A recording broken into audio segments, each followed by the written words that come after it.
Assalamualaikum warahmatullahi wabarakatuh. Perkenalkan, saya Rita Nuraini, mahasiswa PPG Prajabatan Universitas Pakuan, gelombang 2 2023, Prodi Guru Kelas. Pada kesempatan kali ini, saya akan menyampaikan kampanye praktik baik untuk memenuhi ujian akhir semester perspektif sosiokultural dalam pendidikan. Pada PPL 1 yang dilaksanakan di SDN Sindang Sari, saya berkesempatan menerapkan pembelajaran scaffolding pada Zone of Proximal Development dalam memenuhi kebutuhan belajar peserta didik kelas 4A.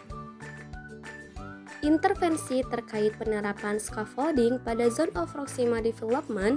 Scaffolding merupakan suatu teknik pembelajaran di mana peserta didik diberikan sejumlah bantuan, kemudian perlahan-lahan diadakan pengurangan terhadap bantuan tersebut, hingga pada akhirnya peserta didik dapat menunjukkan kemandirian yang lebih besar dalam proses pembelajarannya. Jadi, peserta didik yang mengalami kesulitan menguasai materi dalam sebuah mata pelajaran akan mendapatkan bimbingan lebih.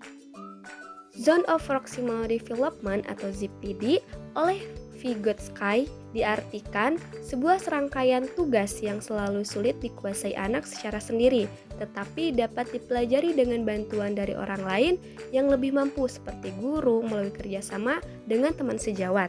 Peserta didik saat berdiskusi, guru melakukan perjalanan untuk mengkonfirmasi dari apa yang mereka kerjakan pada LKPD.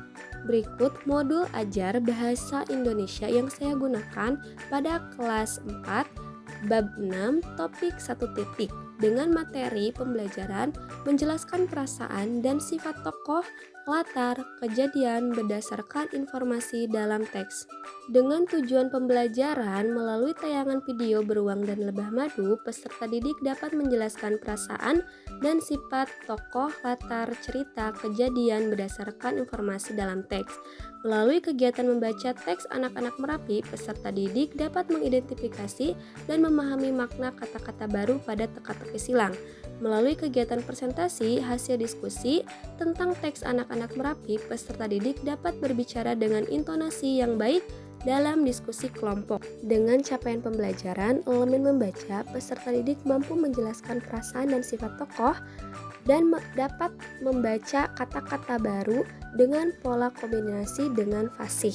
Penerapan scaffolding ini menggunakan metode PBL. Saya memberikan bimbingan kepada peserta didik, lalu saya mengurangi bimbingan sampai peserta didik secara mandiri dapat menyelesaikannya.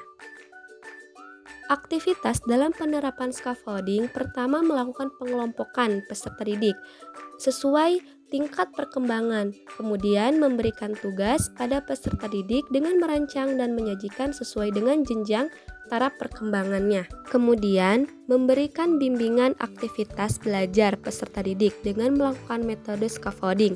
Yang terakhir, melakukan evaluasi dengan peserta didik terhadap pembelajaran. Saya menggunakan media dan LKPD teka-teki silang dalam bentuk digital, sehingga peserta didik dapat mengisi langsung dengan tujuan sebuah games yang dapat memberikan minat peserta didik dan mengasah pikiran. Teka-teki silang dalam bentuk tebakan soal yang berupa cerita untuk menemukan kata-kata baru sesuai dengan tujuan pembelajaran agar tercapai. Hasil yang dicapai, peserta didik akan merasa terlibat dalam pembelajaran, menciptakan lingkungan yang sportif dan menerima peserta didik mengalami kemajuan dalam menyelesaikan setiap tugas yang diberikan dan aktif di dalam diskusi dengan memberikan pertanyaan kepada kelompok yang presentasi sehingga membuat pembelajaran menjadi berpusat kepada peserta didik. Pembelajaran dan replikasi pada ZPD dengan menggunakan media audiovisual yang disajikan oleh guru membantu guru lebih baik dalam melakukan penjelasan. Dalam hal ini, guru dapat mendorong peserta didik untuk mengilustrasikan konsep mereka sendiri dan penerapan secara kedepannya, kemampuan peserta didik dapat berkembang hingga tercapainya tujuan pembelajaran. Demikianlah penerapan scaffolding yang telah saya terapkan di kelas 4A. Semoga dengan pembelajaran scaffolding ini dapat membantu untuk memberikan pembelajaran sesuai dengan kebutuhan peserta didik.